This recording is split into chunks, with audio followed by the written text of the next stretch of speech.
کہ تم کیا کھائے ہو، کیا پیے ہو، کیا سوچ رہے ہو، چٹھی میں نکال کر کے دکھاؤں گا۔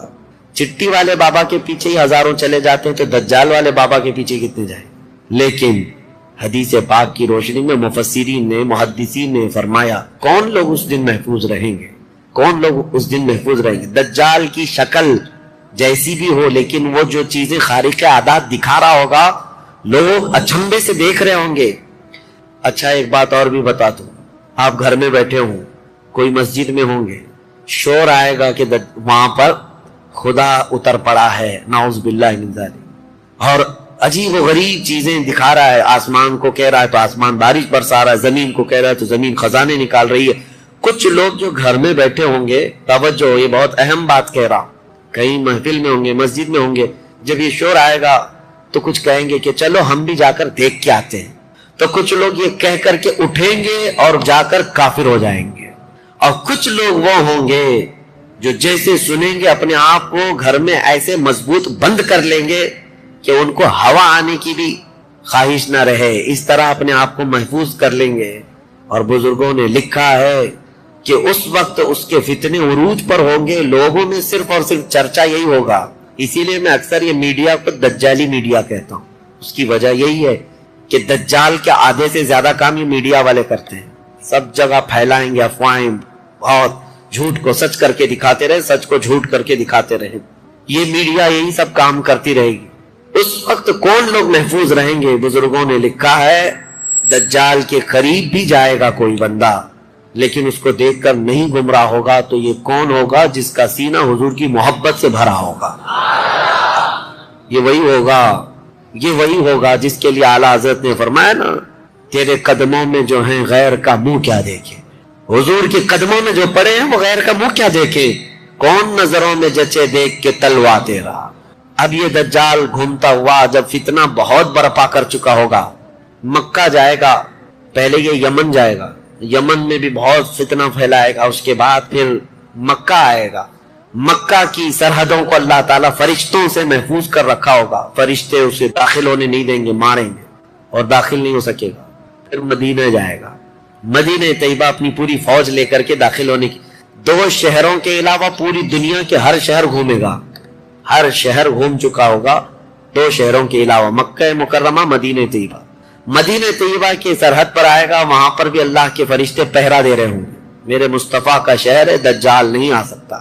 لیکن اس کا شہرہ جب مدینے کے باہر بہت پھیل چکا ہوگا، مقام جرف ایک جگہ ہے، وہاں تک وہ پہنچ چکا ہوگا، جہاں آج بادشاہ نے ایک پیلس بنایا ہوا ہے، ان لوگوں نے ایک پیلس بنا کر رکھا ہے وادی جرف پہ، وہاں تک پہنچے گا تو مدینہ طیبہ کے ایک عالم وہ جائیں گے، اس سے مناظرہ کریں گے، ڈیبیٹ کریں گے، صرف مناظرے کے کرنے کی وجہ سے اس عالم دین کو وہ قتل کر دے گا، قتل کر کے اس کے بعد پھر ان کو دوبارہ زندہ کرے گا، اور اس کے بعد کہے گا کہ دیکھا میری طاقت۔ اس عالم دین کا کہنا ہوگا اب تو مجھے تیرے دجال ہونے پر اور زیادہ یقین ہو گیا، اس لیے کہ میں نے میرے مصطفیٰ سے سنا ہے، وہ مار کر کے دوبارہ زندہ کرے گا۔ اور اس عالم کا دوسرا چیلنج یہ ہوگا کہ میں نے اپنے حبیب سے ایک اور بات سنی ہے، اب کی بار اب تو مار کر کے دکھا۔ دوسری بار حدیث پاک میں ہے دوسری مرتبہ اس عالم کو قتل کرنے کی 1000 کوشش کرے گا لیکن مار نہیں سکے گا۔ وہ عالم ربانی بیان کریں گے، اللہ کے نبی صلی اللہ علیہ وسلم کی بیان کی ہوئی علامات یہی ہیں، ایک بار قتل کر کے اٹھائے گا لیکن دوبارہ وہ مار نہیں سکے گا۔ یہ فتنہ پھیلا ہوگا دجال کا، اور یہ گھومتے پھرتے ملک شام پہنچے گا جہاں امام مہدی ہوں گے۔ امام مہدی یہودیوں سے جنگ کرتے کرتے اور دجال کے فتنوں سے فیس کرتے کرتے وہاں پر ہوں گے، ملک شام میں، دمشق میں، دعا کر رہے ہوں گے اللہ ان کے فتنوں سے بچا۔ ایک عصر کی نماز ہوگی، جب امام مہدی نماز کے لیے جا رہے ہوں گے، 2 فرشتوں کے پروں پر ہاتھ رکھتے ہوئے سیدنا عیسیٰ علیہ السلام اتر جائیں گے۔ حضرت عیسیٰ علیہ السلام اب بھی باحیات ہیں آسمانوں پر، اللہ کریم ان کو اتارے گا، وہ آئیں گے۔ حضرت امام مہدی فوراً ہی حضرت عیسیٰ علیہ السلام کو پہچان لیں گے اور آپ کا ہاتھ پکڑ کر کے وہ لائیں گے، اور امامت کے لیے جب وہ آگے بڑھائیں تو عیسیٰ علیہ السلام نماز نہیں پڑھاتے، امام مہدی سے کہتے ہیں امام آپ ہی ہوں گے، حاکم آپ ہی ہوں گے، منتظم آپ ہی ہوں گے۔ اب عیسیٰ علیہ السلام یہ بیان فرمائیں گے میں تو صرف اور صرف دجال کے قتل کے لیے آیا ہوں. اس کے بعد امام مہدی نماز سے فارغ ہو کر اللہ کا شکر بجا لائیں گے. پھر یہ عیسیٰ علیہ السلام کی معیت میں جیسی باہر نکلیں گے، حدیث پاک میں ہے عیسیٰ علیہ السلام کی سانس یا ان کی خوشبو جہاں تک جائے گی دجال اتنا تیز پگھلتا چلا جائے گا، قریب نہیں آ پائے گا. اب وہ ادھر ادھر بھاگا بھاگا پھر رہا ہوگا عیسیٰ علیہ السلام کے خوف سے. عیسیٰ علیہ السلام جس وقت آئیں گے وہ سنہرا دور حدیث پاک میں ہے. اب عیسیٰ علیہ السلام صلیب کو توڑ دیں گے کہ عقیدہ ختم کرو، خنزیر کو ماریں گے، جزیہ ختم کریں گے. اور اس کے بعد عیسیٰ علیہ السلام اس ملعون دجال کو بھگاتے بھگاتے مقام لد پر لے جائیں گے جو آج اسرائیل میں ہے، وہاں تک لے کر جائیں گے. مقام لد پر عیسیٰ علیہ السلام اس کو اپنے تیر سے ماریں گے، ختم ہو چکا ہوگا. دجال کے جتنے ہمراہی تھے ان کو بھی عیسیٰ علیہ السلام ختم کر دیں گے. اب جب واپس عیسیٰ علیہ السلام دمشق پہنچیں گے ملک شام تو حدیث پاک میں پوری روئے زمین پر ایک بھی کافر نہیں ہوگا، جو ہوگا وہ مسلمان ہوگا. یہ وہ وقت ہے جس کا وعدہ اللہ نے قرآن میں فرمایا هو الذی ارسل رسولہ بالہدی ودین الحق لیظہرہ علی الدین کلہ. وہی اللہ ہے جس نے اپنے رسول کو ہدایت کے ساتھ بھیجا ہے تاکہ اپنے دین کو ساری دنیا پر غالب کرے. اب تک یہ دین پوری دنیا پر نہیں غالب آیا، لیکن وہ دن ہوگا جب عیسیٰ علیہ السلام تشریف لائیں گے روئے زمین پر. اسی لیے میں کہتا ہوں وہ دن آئے گا جب ہر گھر سے آواز آئے گی لبیک یا رسول اللہ. وہ دن آئے گا، وہ وقت آئے گا. صبر کے بعد، ہر اندھیرے کے بعد صبح ہونا ہے، رات کے بعد اجالا آنا ہے. ہاں آج جو حالات ہیں انشاءاللہ العزیز کچھ دیر کی خاموشی ہے، پھر شور آئے گا. آج کتوں کا وقت ہے، کل ہمارا دور آئے گا انشاءاللہ العزیز. میرے عزیزو، سیدنا عیسیٰ علیہ السلام جب اسے قتل کر چکے ہوں گے اور پھر روئے زمین پر صرف پرچم اسلام لہرا رہا ہوگا. امام مہدی کی عمر 49 سال یا 50 سال کے آس پاس ہوگی. وہ بیت المقدس میں انتقال کر چکے ہوں گے. آپ کی جنازہ کی نماز عیسیٰ علیہ السلام پڑھائیں گے، وہیں دفن ہوں گے. پھر عیسیٰ علیہ السلام مومنین کو لے کر مدینہ طیبہ کا رخ کریں گے. جب نبی پاک صلی اللہ علیہ وسلم کے روضے کے پاس عیسیٰ علیہ السلام آئیں گے، عیسیٰ علیہ السلام نکاح بھی فرمائیں گے، آپ کی اولاد بھی ہوں گی، لیکن مدینہ طیبہ میں آپ کا انتقال ہوگا اور میرے آقا کے حجرے میں دفن ہوں گے. حضور صلی اللہ علیہ وسلم کا حجرہ روضہ مبارکہ، اس میں ایک جگہ عیسیٰ علیہ السلام کی باقی ہے. سیدنا عیسیٰ علیہ السلام وہاں دفن ہوں گے. لیکن ایک بات میں آپ کو بتا دوں، عیسیٰ علیہ السلام اس وقت بھی نبی ہی رہیں گے. ان کا جو منصب نبوت ہے وہ ہے، لیکن شریعت ان کی نہیں چلے گی، میرے مصطفیٰ کی ہوگی. شریعت صرف میرے مصطفیٰ کی ہوگی. اس لیے کہ جس دن میرے آقا پیدا ہوئے اس دن سے لے کر قیامت تک صرف ایک ہی سکہ چلنا ہے. آئی نئی حکومت، سکہ نیا چلے گا. عالم میں رنگ بدلا صبح شب ولادت. عیسیٰ علیہ السلام کے انتقال کے بعد اب کیا ہوگا؟ آپ دفن ہو چکے ہوں گے، قیامت قریب آ چکی ہوگی. اب اس کے بعد معاملہ یہ ہوگا کہ اللہ تبارک و تعالی قوم یاجوج ماجوج کو پیدا کرے گا. ہاں اس میں بیچ میں ایک روایت یہ بھی ہے کہ عیسیٰ علیہ السلام کو اللہ تبارک و تعالی حکم فرمائے گا کہ میں ایک ایسی قوم بھیج رہا ہوں جو دنیا میں فساد مچائے گی. جو مومنین ہیں ان کو لے کر کوہ طور پر چلے جائیں. عیسیٰ علیہ السلام کوہ طور کی طرف مومنین کو لے کر جائیں گے، لیکن اس وقت زمین پر یاجوج ماجوج ایک قوم ہے. یہ دو لوگ نہیں ہیں. بہت سارے لوگوں کے ذہن میں ایسی بات آتی یاجوج ماجوج 2 آدمی ہوں گے. 2 آدمی نہیں، یہ بہت بڑی فوج ہے، بہت بڑی فوج ہے. اور یہ ابھی موجود ہے. یافس بن نوح کی اولاد میں سے یہ ایک جزیرے میں قید ہے. وہ واللہ عالم، لیکن قرآن میں 16ویں پارے میں اس کا ذکر ہے کہ حضرت سکندر ذوالقرنین نے ایک لوہے کی پگھلا کر کے پہاڑوں کے بیچ دیوار بنا کر ان کو قید کر رکھا. یہ قوم آ نہیں سکتی. لیکن قیامت کے قریب وہ سد سکندری جو باندھی ہوئی دیوار ہے وہ ٹوٹ کر گر جائے گی. یاجوج ماجوج پورے باہر نکل آئیں گے، اور جیسے آئیں گے وہ جس ندی کے کنارے سے گزریں گے پورا پانی پی جائیں گے. وہ جو درخت ملے جو کچھ بھی ہو سب کھا جائیں گے، کچھ بھی نہیں. یہاں تک کہ یہ وہ زمانہ ہوگا حضرت عیسیٰ علیہ السلام ابھی موجود ہوں گے، ان کے انتقال سے پہلے ہی یہ یاجوج ماجوج آئے. ایک بیل کا سر جو ہے 100 دینار میں مل رہا ہے، 100 سونے کے سکے، اور اس کو بھی لوگ غنیمت سمجھیں گے. اتنی مہنگائی کوئی چیز ہی نہیں مل رہی ہوگی، سب یہ کھا کر چٹ کر چکے ہوں گے. پھر عیسیٰ علیہ السلام کی دعا سے ہی اللہ کے نبی عیسیٰ علیہ السلام یہ عرض کریں گے مولا اس ظالم یاجوج ماجوج سے ہمیں نجات عطا کر. اللہ تبارک و تعالیٰ ایک بیماری ان کی گردن میں پیدا کرے گا، وائرس آئے گا ان کو بھی، یاجوج ماجوج کو. اور اللہ عالم اس وقت کا کون سا کورونا ہوگا، کون سا آئے گا، لیکن اس وائرس سے ایک ہی دن میں وہ پوری فوج مر جائے گی، اور مرنے کی وجہ سے پوری روئے زمین پر اتنی بدبو پھیل جائے گی، تعفن، اٹھانے والا کوئی نہیں ہے ان کی لاشیں. تو پھر یہ بھی ملتا ہے روایت میں کہ اللہ تعالیٰ لمبی بڑی گردنوں والے پرندے بھیجے گا، وہ پرندے ان کی لاشیں اٹھا اٹھا کر کے جنگلوں کی طرف چلے جائیں گے. پھر اللہ تعالیٰ بارش برسائے گا، اتنی تیز بارش برسے گی کہ پوری زمین پاک ہو چکی ہوگی. یاجوج ماجوج کا فتنہ ختم ہوگا، عیسیٰ علیہ السلام کا انتقال ہوگا. پھر اچانک ایک جانور باہر آئے گا جس کو دابۃ الارض کہا گیا ہے. یہ آئے گا، یہ آ کر کے اپنے ایک ہاتھ میں موسیٰ علیہ السلام کا عصا اور ایک ہاتھ میں سلیمان علیہ السلام کی انگوٹھی، یہ دونوں لے کر کے زمین پر گھومتا رہے گا. جو مومن ہوگا اس کی پیشانی پر سلیمان علیہ السلام کی انگوٹھی سے نشان لگا دے گا، جو کافر ہوگا موسیٰ علیہ السلام کے عصا سے اس پر لکیر کھینچ دے گا.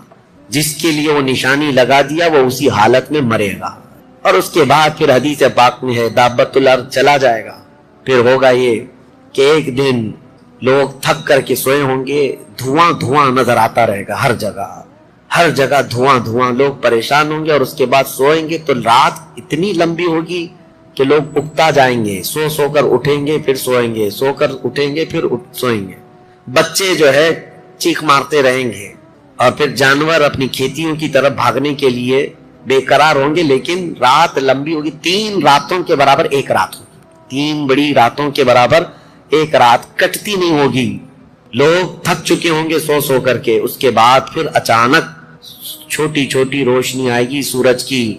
لوگ چیخ مارتے ہوئے خوشیوں سے باہر آ جائیں گے کہ اجالا آ گیا. پہلے تو لوگوں کو یہ لگ رہا تھا کہ اب اندھیرا ہے، اب سورج آئے گا ہی نہیں. لیکن جیسی روشنی آنے لگے گی سب بھاگ کر کے باہر آئیں گے. لیکن دیکھیں گے اس وقت تو سورج جو ہے پچھم کی طرف سے نکل رہا ہوگا. ابھی سورج کہاں سے نکلتا ہے؟ پورب، ایسٹ سے نا، مشرق سے. اس دن سورج ویسٹ کی طرف سے، مغرب کی طرف سے نکل رہا ہوگا، پچھم کی طرف سے. پہلے ہلکا ہلکا نکلے گا سورج. یہ دیکھ کر کے جو لوگ بہت لمبا سو کر کے آئے ہوں گے گھبرا جائیں گے کہ آج کیا ہوا.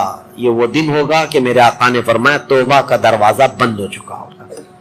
اس کے بعد پھر کسی کا ایمان بھی قبول نہیں، کسی کی توبہ بھی قبول نہیں. یہ لاسٹ دن ہے توبہ کا.